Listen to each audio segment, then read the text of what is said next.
The night the raiders came, the moon hung low and pale like a frightened eye, watching as 6 hard men rode out of the sagebrush toward a ranch everyone in the territory believed was defenseless, a forgotten patch of land with a leaning barn, a windmill that groaned like an old man, and a single fence running crooked along the dirt road. But as their horses slowed and the men laughed about easy loot, their laughter died one by one when they saw it hanging there on the fence, stretched wide and unmistakable even in the dim light, a white buffalo hide, old, weathered, marked with symbols burned deep into the skin, symbols no outlaw with sense ignored, because every man west of the Mississippi knew the stories, knew what that hide meant, knew it was not decoration but a warning. And the leader of the raiders, a scar-faced brute named Calder Pike, raised his hand too late as his men already felt it, that cold crawling fear up the spine, the kind that comes when legends stop being campfire,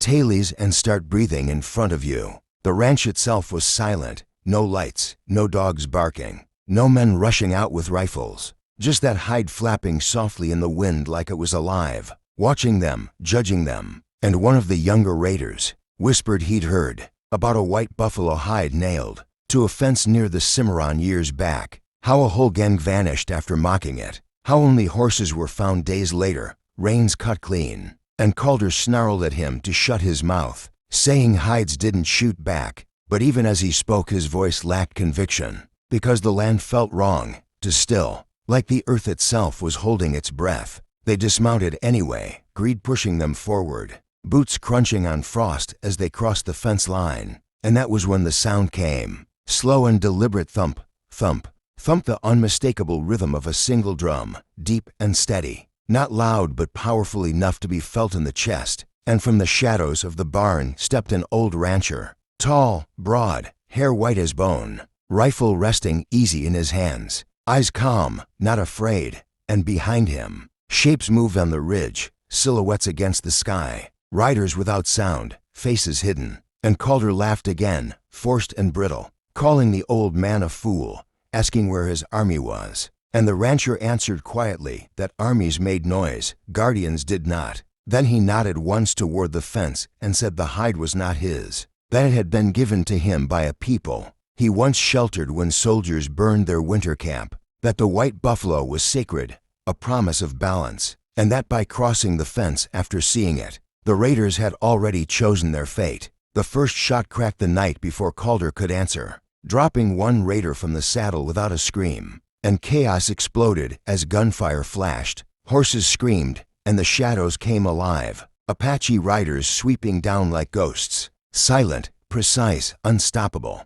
not charging wildly, but moving with purpose, cutting off escape, driving the raiders back toward the fence they should never have crossed. And Calder fired wildly, terror now plain on his face, screaming orders no one could hear over the pounding drum that never stopped, until he found himself alone, backed up against the fence, staring at the white hide inches from his face, its symbol seeming to twist in the moonlight. And the old rancher stood before him again, rifle lowered, saying this land had known enough blood, that the hide had been a chance to turn away, not a threat. And Calder dropped his gun, begging, swearing he'd leave, that he hadn't known.